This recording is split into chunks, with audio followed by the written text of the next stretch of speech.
wonderful photos. The baby photos always get a special R from everyone. The one where he's looking sideways, I'm not quite sure what was happening there, but it's quite the expression. So welcome everyone. It's wonderful to see so many of you here all gathered together to remember Ian. My name is Alex and I'm a humanist celebrant, and my role in this part of today is to lead you... Well, Jerry Rafferty apparently wants another go. My role, not Jerry Rafferty's, is to lead you in celebration of Ian's life. Full disclosure before we start, and I may have failed to mention this to Chris and Lucy when they booked me, but I am in fact an Arsenal supporter. Boo! Thank you. One person over there.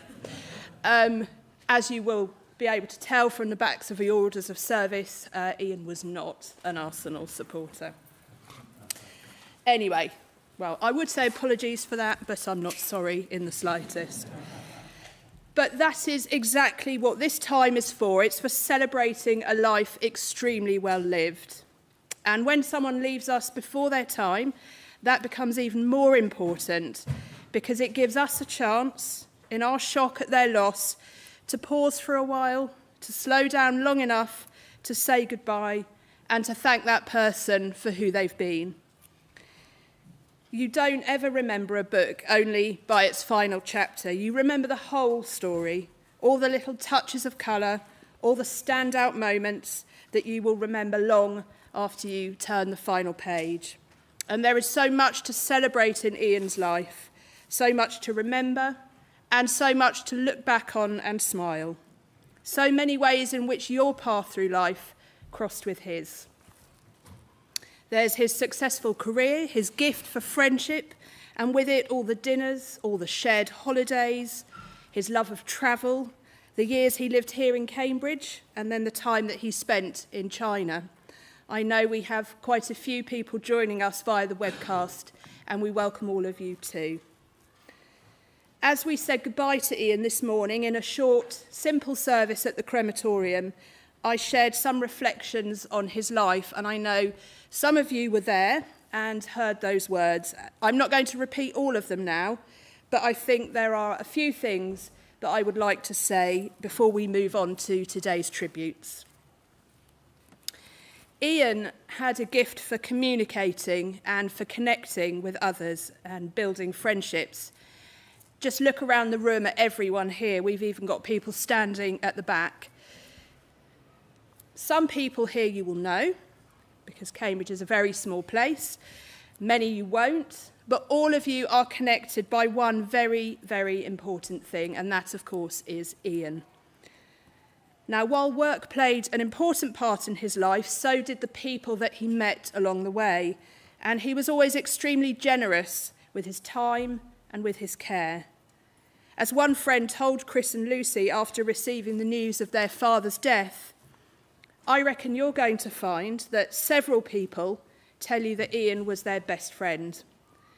During the last couple of years, I felt closer than ever to this friend who was so much more in touch with his emotions.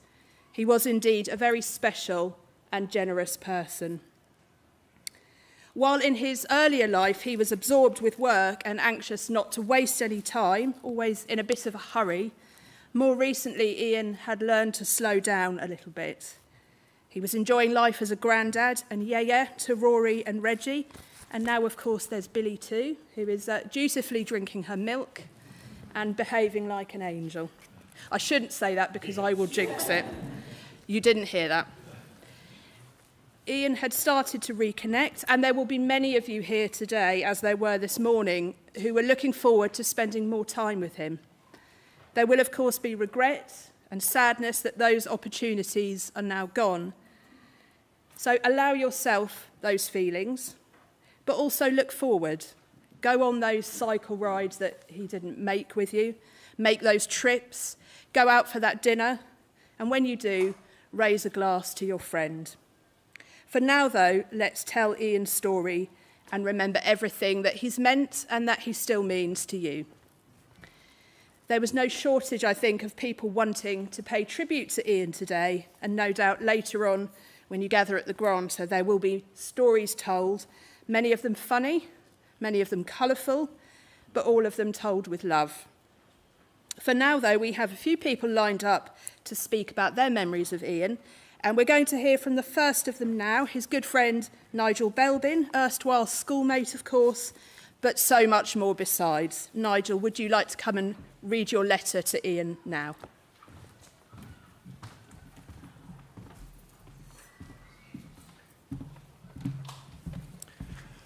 Good afternoon, everybody. This seems a little surreal, doesn't it?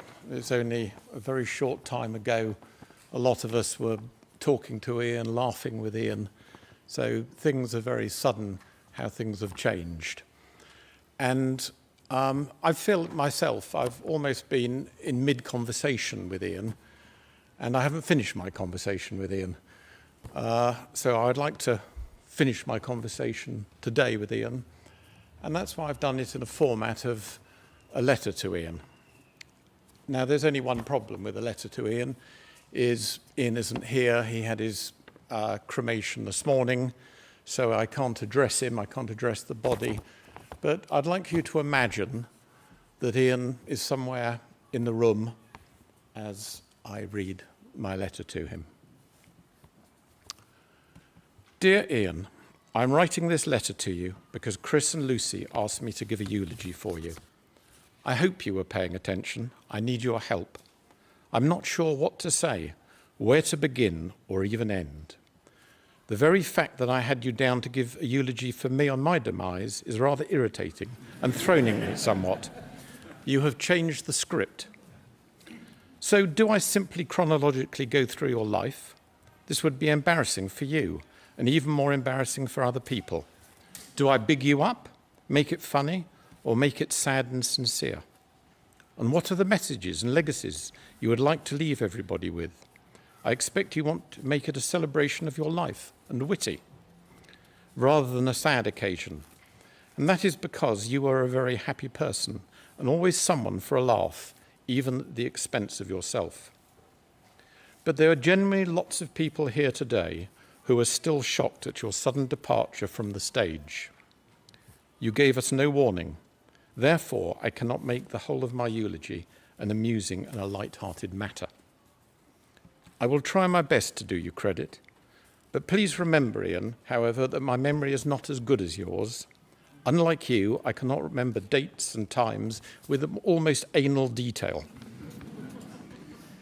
Anyway, there are passages of your life I know very little about. Perhaps others at the funeral will enlighten us. My thoughts are blurred with the passage of time. I could start with your school years, as we seem to find ourselves back in the same setting I've been trying to get away for 53 years.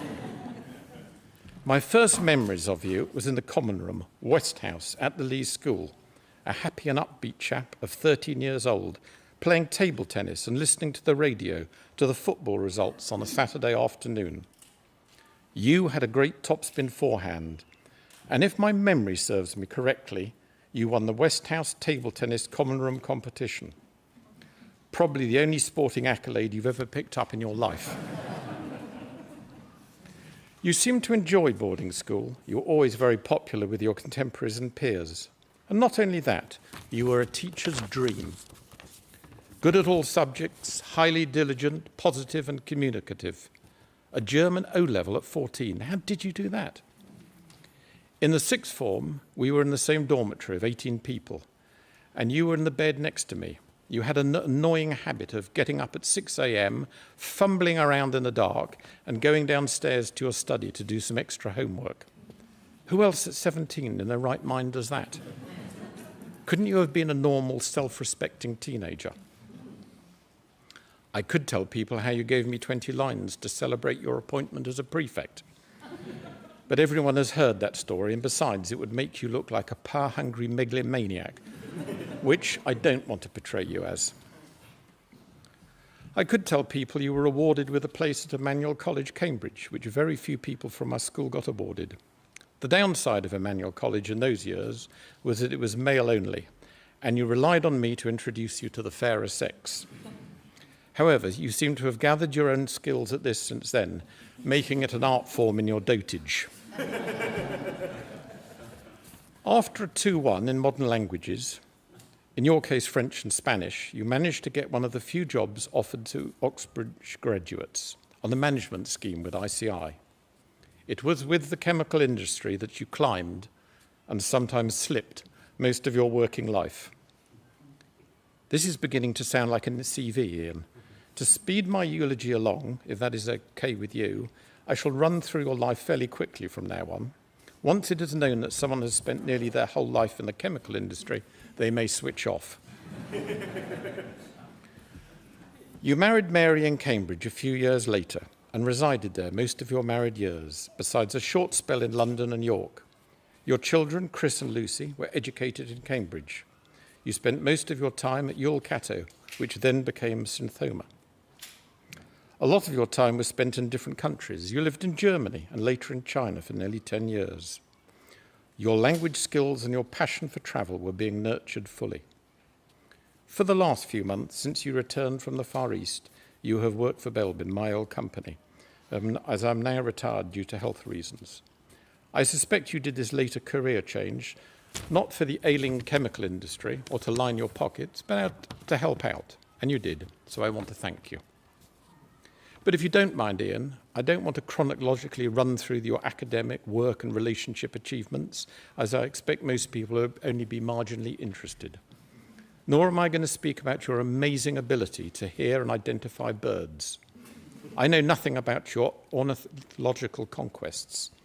I want to concentrate and celebrate you as a person. I could tell people about us camping in Inchnaddamp in North Scotland, and you spending a lifetime ribbing me about climbing Quinag in boots that didn't fit and didn't bend. I could tell people about you abandoning me in a gale in Boulogne, in our 2-man Valencia tent and disappearing into the car as I wrestled to find the broken zip to exit for over an hour.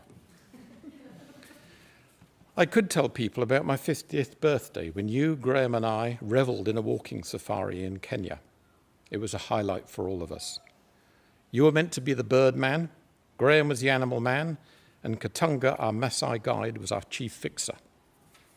Your claim of not really knowing much about African birds came as a shock, and Katunga took over that role and just about every other role. And why did you bring a rucksack full of white shirts? Katunga told you that animals are spooked by white. I could mention you won the fast walking contest when we bumped into a pride of sleepy lions on the top of a hill. Katunga told us to walk, not run down the hill. Your speed walking was second to none. Your usual admiration for teamwork seemed to have been thrown out of the window. I have long since abandoned camping in favour of 4- and 5-star hotels with baths, while you persist with camper vans, tents and meagre accommodation. Not because you can't afford the hotels. I guess you just love to be in remote areas with nature. In fact, you were just about to go with your close friends on 2 more holidays, camping holidays, and which you now have let them down with no warning. We went to have dinner together twice. You never turned up. You have let me down. You have let us all down by suddenly disappearing from our lives. You gave us no notice. There was so much to discuss and do. There are so many friends, family, ex-work colleagues here that are going to miss your upbeat nature, your good conversation, your knowledge on a wide array of subjects, your thirst for learning, your wit, your laughing at my rather average jokes. There are so many lunches, dinners, drinks, football matches, bird-watching trips where everyone cannot benefit from anymore. What am I meant to tell them? Why did you change your script? And I must tell you, Ian, that Chris has done an amazing job of liaising with police, undertakers, friends and family since your Houdini act, breaking into your phone, PC and flat. You would be proud of him. Also, Ian, Lucy has had a little girl 3 weeks ago. Wow, she's done well to get through all this unscathed, helping with all the arrangements for the funeral. And then I realise you can't hear my letter, let alone read it. So if that's all right with Ian, I will simply tell everyone how much I enjoyed your company for the last 55 years. Why? because you are intelligent yet humble about your achievements. You are curious but not nosy. You are self-effacing, yet always have something interesting to say. More to the point, you do what few people do. You listen. You are genuinely interested in others, and you understand. You are simply fun to be with, and it is because of these characteristics you are admired by your peers. So, I will forgive you those 20 lines you gave me. I will forgive you for forgetting to sell my Synthoma shares when they were collapsing. I will even forgive you for not taking me and Lynn out for dinner on the 13th of June like you promised. But I will speak for everyone here when I say you have left a huge hole in our lives. You had so much more to give. You left us too early, Ian. I never wanted to give a eulogy for you, Ian, because I wanted you to give mine. But now I'm left with no one to share a kipper with for breakfast at 6:30 in the morning. I will have to rely on the Merlin Bird app rather than the benefit from your amazing ears and eyes. One has very few bosom chums in life because bosom chums happen to have shared a long and happy experiences together, share the same values and definitely share the same humour. So you do leave a big hole. I generally thoroughly enjoyed your company, but I suspect when I look around the room, I will see a lot of other people who will think in a very similar fashion. You have left a big hole for them. Your vibrance, thirst for knowledge, drive, interest in others and humour suddenly vanishes from our lives. And when I eventually catch up with you, Ian, I shall give you the biggest bollocking imaginable from vanishing like that. And then we will laugh, rib each other and learn from each other, just like old times.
Get friends in high places, hide behind their plastic faces, rip up the flag and replace it, dance with our friends in high places. You are what you eat. You'll become digested. Well, love, it isn't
So when we met this morning and we talked about Ian's life, I mentioned some things about his professional life. I might have said that he was a little bit of a workaholic. This was the man who got up at 5 o'clock every morning to start work and even took work with him on a holiday. Did I spot some photographic evidence of that? Yeah, thought I might have. Work was very important to Ian and he enjoyed a long and illustrious career. And since his death, Chris and Lucy have received all sorts of messages from former colleagues of their dads, people with whom he shared time over the years, and who witnessed at first hand his dedication to his work and, of course, his skill. Some of them are here with us today, and some will be watching online, of course. And now, because work was such an important part of Ian's life, we really couldn't leave out those memories today, so we've got a small selection for you now, and Chris is going to come and read them. Yeah, oh blimey, that's a lot of people. Thanks Nigel for the eulogy when he said people don't want to hear a big CV of his list of achievements and stuff about work, and it's really boring, so don't do that. Strap in, this is that section. But I do feel it's important to address, in all seriousness, shout out the live stream crew as well. There's a lot of people from Ian's professional life. I see colleagues from ICI, Syntema, is it Syntema, Syntema, either or, Belbin, probably a lot more, CDB partners he was working with. We do want to ensure it is acknowledged. Where best to begin? I guess the start. As Nigel said, after finishing studies at Emmanuel, Ian had the world at his feet. It says first class here, he said 2-1. 2-1, degree in languages from Cambridge. The connections, the drive, the ability, young, intelligent, and with the raw sexual magnetism of the Anderson male lineage. He chose to do what anyone in his position would do and joined the rock and roll world of chemical and polymer coating sales. Pause for applause as the crowd goes wild. Ian's first job was at ICI in Holborn, working alongside Chris and John as a commercial assistant. They quickly formed a close bond as a small group of graduates working alongside their supplier Dover Strand. After refusing a move to the north with ICI, Ian's former colleagues were a little bit surprised when he took a job with A.H. Marks in Yorkshire, especially in light of the family that he'd just started. It moved Ian closer to his old ICI colleagues, which no doubt played a part in his decision as Ian tried to balance his work and personal life. Mostly got that right, not always, but he always tried. And I've lost my place.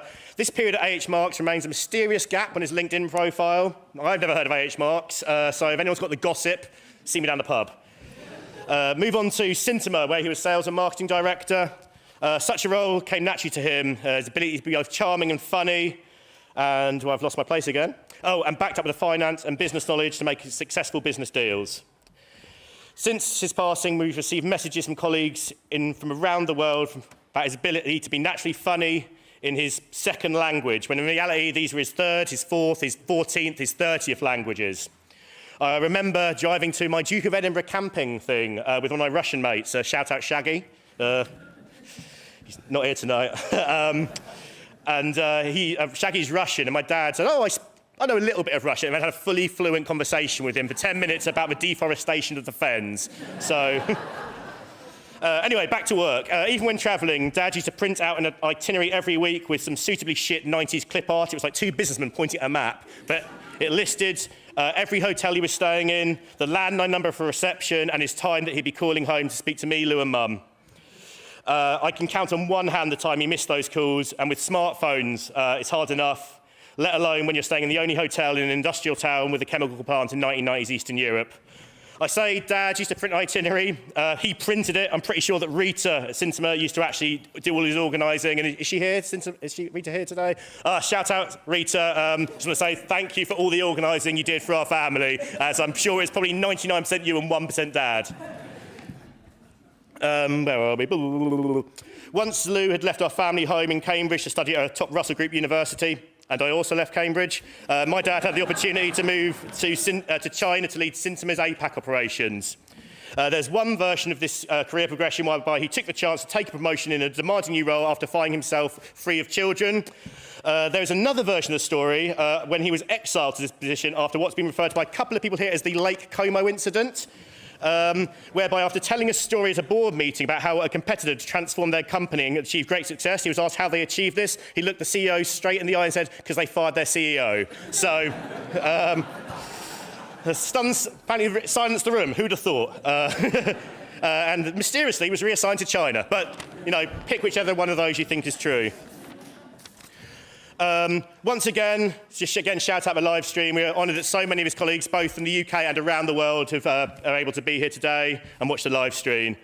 Ian spoke very highly of China and the friends and colleagues he made in Shanghai. However, despite his previously mentioned degree in languages, Mandarin initially appeared to be a bridge too far, with Ian proudly telling all his new colleagues upon his arrival in China, "Hi, I'm Ian, nice to meet you, I'm from England and I have 2 penises," while enthusiastically shaking their hands. We're told he meant to say he had 2 brothers. Maybe that's the reason he's successful with ladies, who knows? Confusion about the number of penises my dad had. Why have I written that? Confusion about the number of penises my dad had wasn't the only cultural difference my dad encountered when moving to China. Upon taking the role of Chinese managing director with access to a car, my dad would often ask his chauffeur to drive him to a secluded rural wooden spot to birdwatch. To those who knew my dad, and I'm sure as Howard will tell you later, there was a legitimate request to observe avian species. To a bewildered Chinese driver eager to please his new boss, he was apparently under the impression that he was essentially driving in to go dogging. Again, maybe he was. Ian spent several years at China, at Synthomer, Belbin, and the wider petrochemical expat community, I think some of whom are here today, and made a lasting impact on many people with his ability to both make the big business deals but also fail and own those failures. With his speech, Trial and Error with Mergers and Acquisitions in China, Cautionary Tales, and An Imperfect Boss, failing to win over a decade of managing in China, apparently been particularly popular at the annual China Crossroads Conference. In the last couple of years, he was retired. However, as Nigel has said, he was regularly working for Belbin and just could never give up work, whether it be for Synthomer, Belbin or whoever. And it says, not really sure how to finish this. Read the room. I'll be back later. Hand back to Alex. Cheers.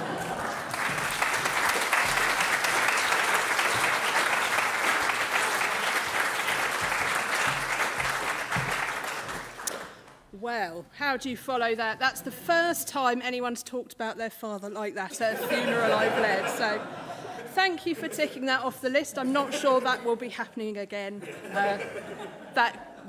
soon. So back to friendship now, and I'd like to call on 2 of Ian's friends, Simon Plint and Howard Papworth, to come and share their memories of him. Simon is going to speak first, and then he's going to be followed by Howard. So Simon.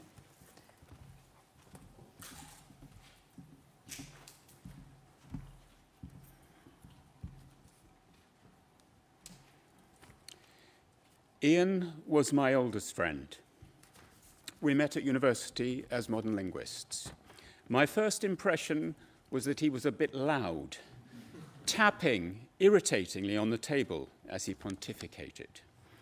Some things don't change. Only recently, he woke us up at 6 o'clock. Where's Nigel? 6 o'clock. Undergoing a Mandarin lesson, which he felt that really we would like to share with him. At the time at university, he was surrounded by people, some of them very beautiful people, both sexes. I had no idea that he would become such a loyal friend, nor that we would meet our future wives around the same time. We 4 were meant to be lifelong friends. Sadly, it hasn't worked out that way. I've lost count of the walking holidays we've had together.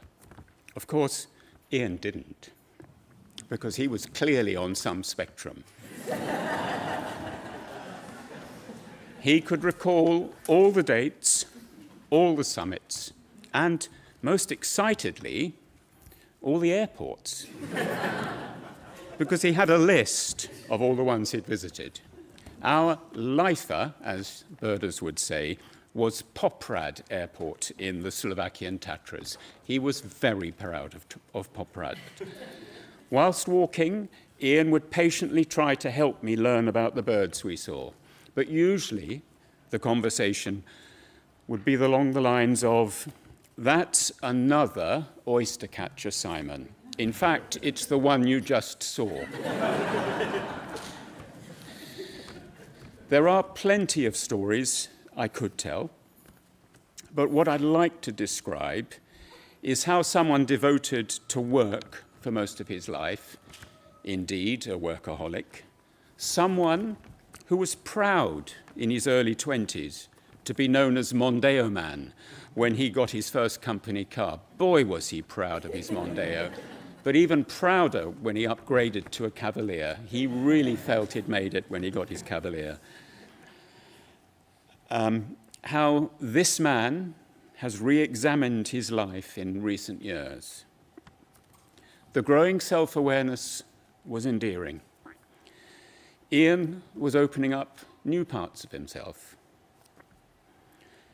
not least reconnecting with brother Ian, his brother Neil, his brother Neil, his dear cousins, and of course deepening his relationship with Chris and Lucy, and astonishing everybody by becoming a doting grandfather.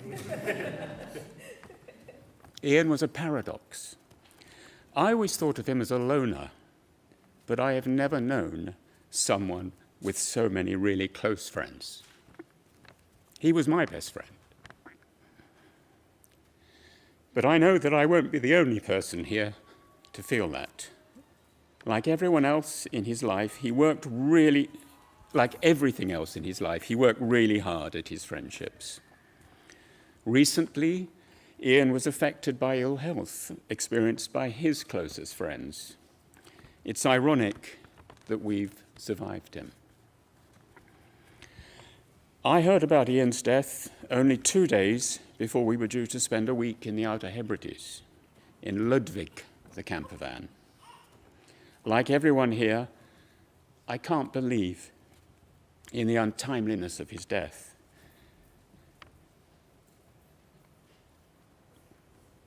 He had so much life ahead, but I'm grateful and proud to have been a friend.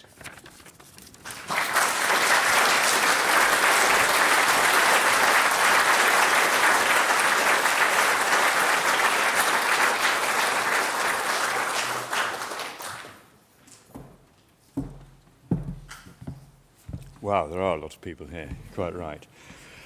Good afternoon, I'm Howard Papworth. When Chris approached me and we were discussing my saying a few words at this occasion, he asked me to focus on what I had specifically been up to with him, notably, as it says, shrikes and bikes, bird watching and cycling. It set me thinking a little bit in that he had so many different pastimes and occupations with so many different people, all running in parallel. We didn't always meet each other very much, but there was so much going on. And it was almost hard to keep up with all the different things he was doing, whether he was walking in the Hebrides or doing something with somebody else or work or whatever it was.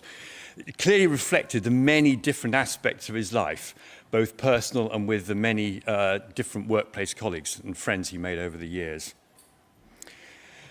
Like a few others here, DI, as I'm afraid many of us from the Leys will call him on account of there being 5 Andersons, and picking one from the other was tricky. So initials became the easy thing. For me and for a few others, he was always DI rather than Ian. Sorry about that. We met here at the Leys, although we weren't really very close friends at the Leys. He was, after all, very bright. He was 6 months younger than me. He was a year ahead of me. And he was one of those slightly rebellious but slightly cool kids who got away with the long hair and didn't really want to become a prefect. He was that sort, but he made it work. It was birdwatching that threw us together.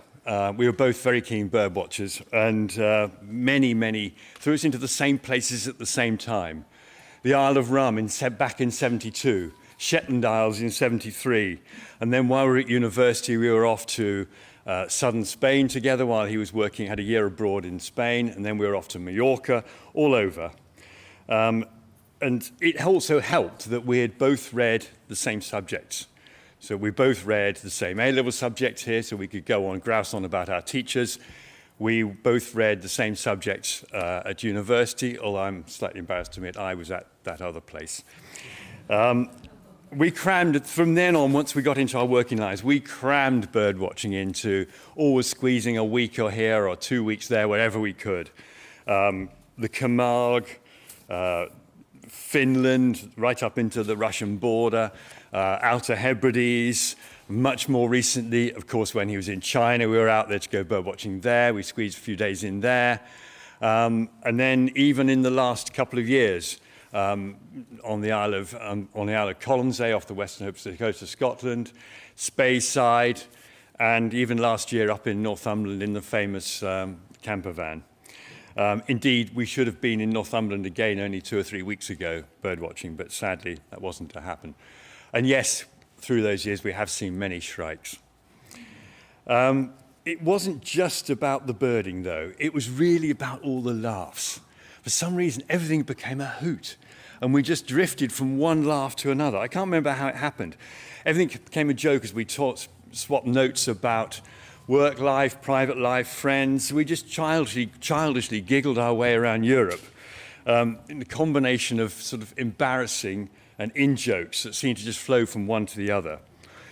We laughed with each other, at each other, everything from famous obscure Spanish poets, yeah, really, our different tastes in literature, and of course our own quite wide apart political views, although they were scarily converging as we both got older. And not to mention, of course, our many past indiscretions, youthful mistakes, and no doubt discussing those to come. It's in the early 2000s when I got into my stride. I was well into my thing of organising bike tours, to take friends on bike tours to obscure places. And tapping into Ian's love of Scotland and also tapping into his sense of humour, I invited him to come on a tour cycling from Carlisle all the way up to Inverness with a small group of friends. He loved it. And indeed, after that, he came on many more and didn't want to miss them. It was quite funny as well. On a trip to Ireland, we all turned up with our bikes, and Ian decided that the best thing for him was going to be hire a bike. We all arrived slightly after him, and he proudly appeared with what can best be described as a heap of junk. On the second day, cycling in Ireland, after Ian had gone through a particularly large puddle, we noticed that his tyre tracks were leaving 2 parallel lines down the road. When we looked closely, we realised that the whole frame was bent out of alignment, and there were indeed 2 separate parallel tracks going down the line. The bike didn't last much longer. A year later, we were cycling in Brittany, this time on his own bike.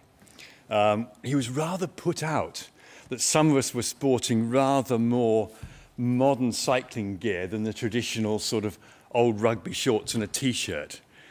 One lunchtime, we were sitting in a restaurant bar in Brittany, and he disappeared over the road into a cycle shop. He was gone an alarmingly long time while we had another beer or two. And then suddenly, the door flew open and out emerged Ian, sporting staringly and scaringly bright, the very latest, shiny, all-lycra cycling gear representing the team from Brittany, in full gear with shorts, top, socks, the lot. And when we stopped laughing, we had to conclude that he now had the jump on the rest of us, and we had to up our game. His sense of humour never let him down. Whether it was, as it happened on one occasion, pursuing some rare falcon for hours up a steep hill, only to find out at the end it was only a bloody cuckoo. And in the Speyside only a couple of years ago, when we had been bird watching in the forest there, and we happened upon another guy who came up to us stamping angrily, berating the RSPB, berating the fact he couldn't find the bird he wanted to see, and going on, and he just bored the hell out of us. So finally, we managed to make our exit, and we slipped away. And as we were slipping away, Ian muttered to me under his breath, "I don't think he's married, do you?" Since our trip to Brittany, we've had many other trips to Scotland all over the place. The Scottish Islands, cycle routes along the Loire, and we won't forget, any of us will forget, when we have a planned trip for next year down the west coast of France, which he was particularly interested in joining us on. We won't be forgetting him when we cycle down there, and sadly he won't be with us. Little so-and-so has left me in the lurch, though. Last November, he and I were bird watching down on the Kent coast. And it was practically a dogging site, actually, Simon. It's pretty rough. But we were down there bird watching, and he decided he wanted to organise a get-together for all of our cycling friends, all the ones who've been on all the tours. So I said, I think it's a fabulous idea. We can get them all together. I can help do that. But I really don't want to organise it, Ian. You know, I'm always organising all these things. Cope, would you manage it? No, it's fine. He said, I'll leave it to me. I'd love to do it. So he was well underway with that, and the event will, of course, now take place without him in September. So sadly, he'll be missed, but we've managed to galvanise the troops, and it will be going ahead, and we will be raising a large toast to Ian. So then, as next year, we never managed our trip to Northumberland 3 weeks ago, and we never managed our trip to the bird watching in the Tagus Estuary in Portugal. But when I go there, and I will, he'll be there with me in spirit. He also honoured me by being best man at my first wedding. He honoured me by being godfather to my son, who's here. And again, he honoured me by doing a reading at when I remarried only 2.5 years ago. He did so many things for so many people, did them so lovingly, so committedly, and he did them so bloody well. It's his infectious grin and laughter that I'll remember, whether with or without a Balvenie whiskey in his hand. And certainly he'll be with all of us always. Thank you.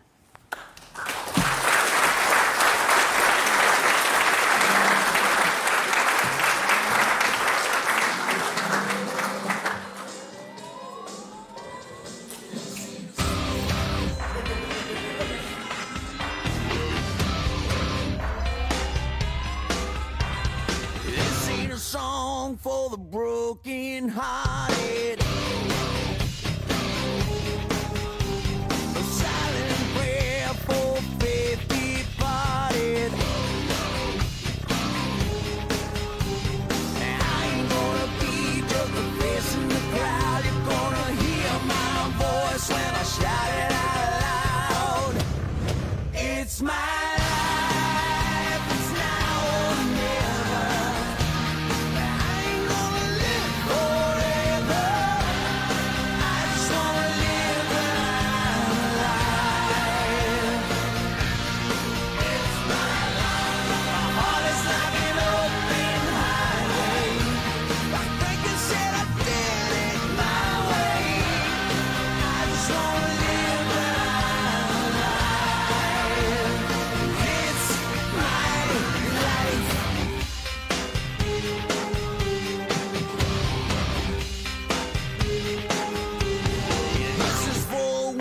Stood their ground.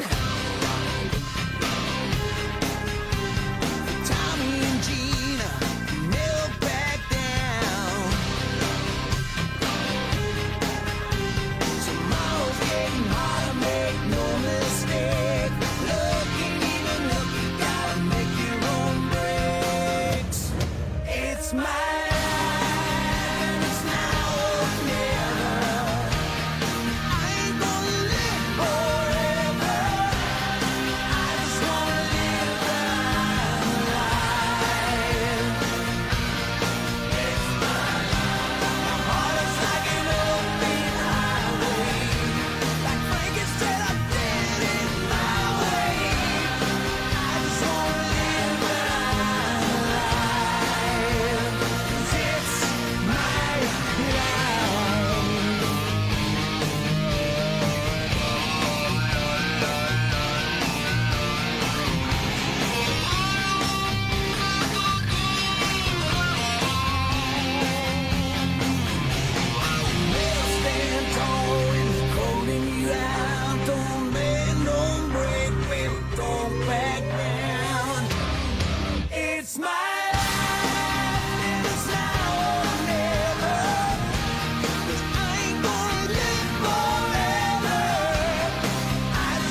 life.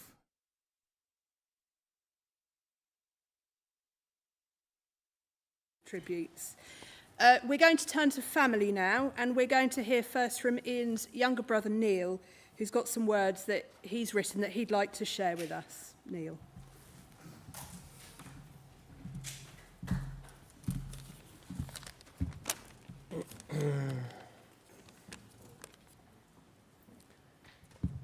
My big brother.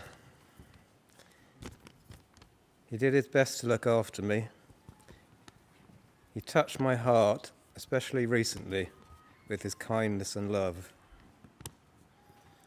He left me as a child when I was 9 years old, when he was sent off to boarding school, this one.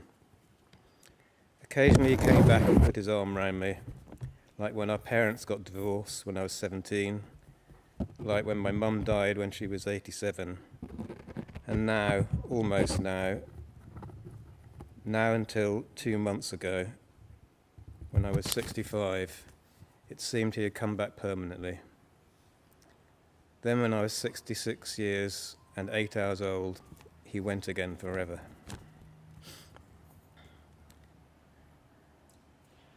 I wrote him a farewell note as I sat with him after he died. Dear Ian, I'm so sorry you are dead. It's so unfair. I miss you so much and love you with all my heart. What happened? I'm so sad you've gone. I was so looking forward to seeing more of you. Thank you for caring about me. Lots of love from Neil. Kiss, hug, kiss.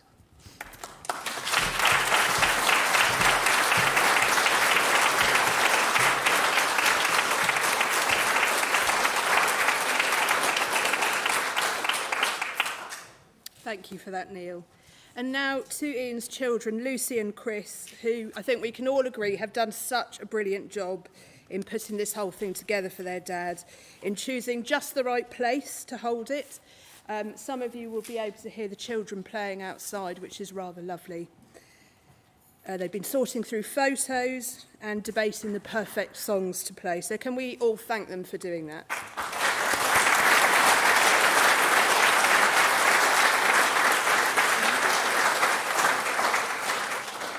So we're going to hear from Lucy first in the form of a letter that she's written to her dad. Lucy.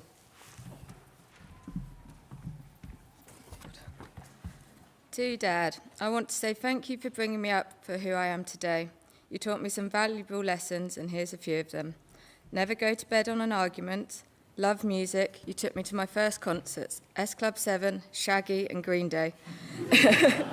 And you always had an album playing on the speakers at home. Always have fun and enjoy experience. You would take me to the park on Sunday morning, football lessons and trips to Alton Towers where we managed to get you on the rides, but your highlight of the day was the questionnaire you got to fill out at McDonald's. Work hard and enjoy the finer things in life. Do what you love and don't care what anyone else thinks. This is something which I think you lived by, and I wish I could a little more. I think Chris has managed to adopt it better than me. Specific memories to me on this point is your dancing, and once when I decided to come running with you when I was about 17. You already had a lot of extra energy as I kept you waiting until 7 a.m. instead of going at 5 a.m. But your shorts were too short, your vest was a little tight, and you always ran ahead of me telling me to hurry up. You wore headphones, and when there was a little bit of the song you liked, you would throw your hands in the air of excitement and sing out loud. I remember thinking, thank God it's 7 a.m. and I won't see anyone I know. But you were just doing what you loved. You rarely told me what to do, but always backed my decisions I made, and would regularly tell me how proud you were of me and gave me confidence in my life choices. You were always generous. You helped me buy our house and paid for Reggie's childcare, meaning both me and Pete have been able to live in London and spend more quality time with Reggie. We would chat fairly regularly, and in the more recent years, these conversations became more relaxed. You no longer got agitated at 15 minutes. You were always on a tight schedule. And our conversations moved on from talking about work, and you were even interested in talking about things like sound baths. I'll be forever grateful for the last year and a half where you moved back to the UK and I got to spend so much time with you, and you became the best yeah to Reggie and Rory. I will never forget the smile and huge hug you gave me when I told you I was pregnant with Billy. You were taken from us too soon, but you really did live life to the full. Here's to the circle of life, and different parts of you will stay alive in me, Chris, Rory, Reggie and Billy. I'll love you forever.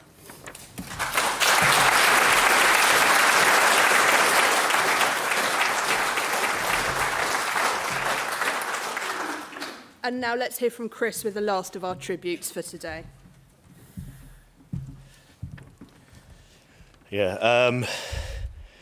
Firstly, thanks you all for coming. As I think we've said before, there's so many people here, and I know it's midweek, it's sunny, we could be elsewhere, but yeah, just thanks for coming down to honour my dad. It's very much appreciated.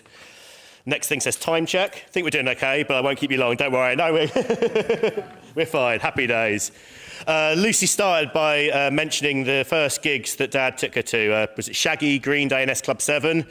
I was going to start my speech with a similar thing, but unfortunately I think Lucy has the high ground here because the first thing Dad took me to was a band called Dilated Peoples at Docklands Arena. Since been in March, I think they're a LA hip-hop rap metal duo. Yeah, they're fine, but I'd rather have seen Shaggy, to be honest, but oh well. Slipknot at the NEC, that was a good gig. Thankfully, Limp Bizkit at the MK Bowl was cancelled due to illness or poor ticket sales, so he never got to experience that one.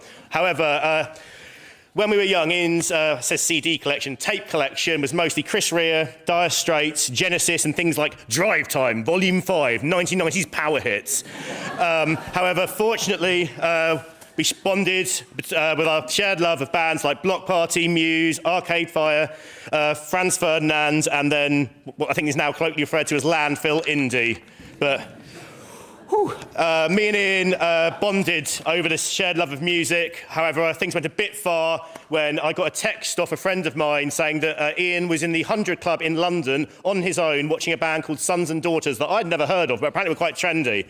I asked Ian why he was there. He said, well, I saw Franz Ferdinand and then the support band. Oh, they were support band from Franz Ferdinand. Oh, no, they were support band to the support band. It's like, Dad, you started going to the... anyway, yeah, Dad's music taste soon went ahead of mine, and I think there's been referenced before his dance moves. I'm not going to demonstrate them now, but they would generally... Imagine just you're on an island, you've been there weeks, there's a helicopter in the distance, and you just go...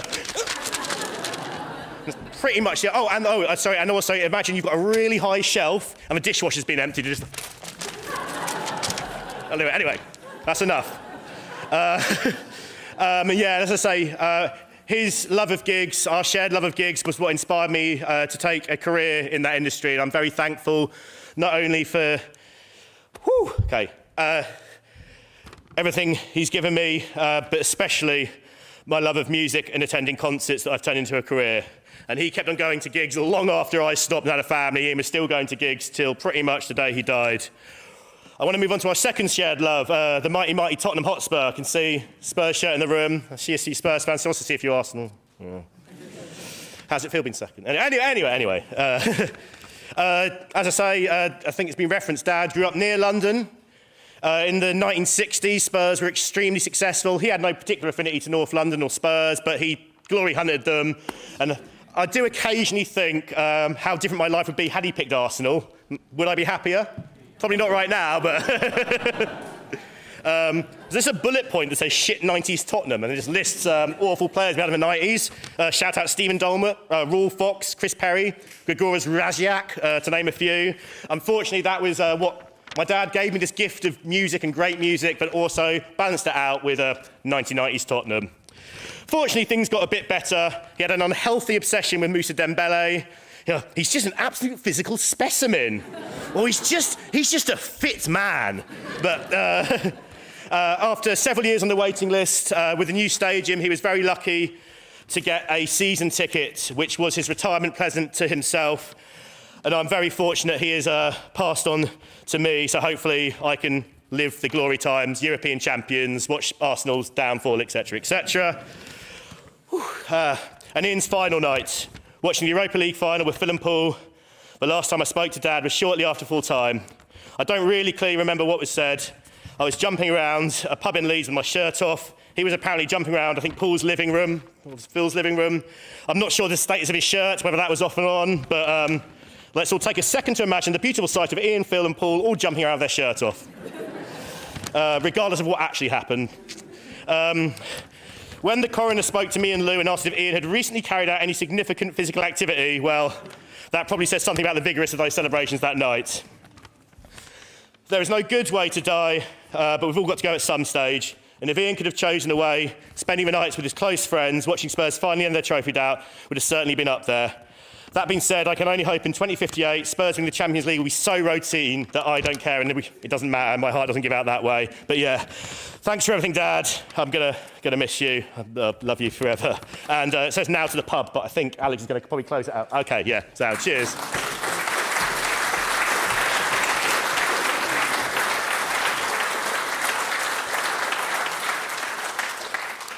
Thank you both for that. And with that, our celebration of Ian's life is at an end. Thank you all once again for being here. Thanks to everyone who's spoken and shared memories. As Chris said, you're all now invited to head to the Granta, where you can catch up over something to eat and drink and share your stories of Ian. I'd like to finish with just a few final words. It was once written many hundreds of years ago that what you leave behind is not what's engraved in stone monuments, but what is woven into the lives of others. And how true that is, and how very, very clear that is from everything we've heard today, from just looking around the room, how much of a difference Ian's life has made to each of yours. How you have become the people you are through knowing him and loving him and spending time with him. So take that thought forward with you today and keep your best memories of Ian close. Approach each day with an open heart and keep exploring this world of ours. Learn from those that you meet along the way, like Ian did, and live well. So thank you, and let's finish with one final round of applause for Ian.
Your defenses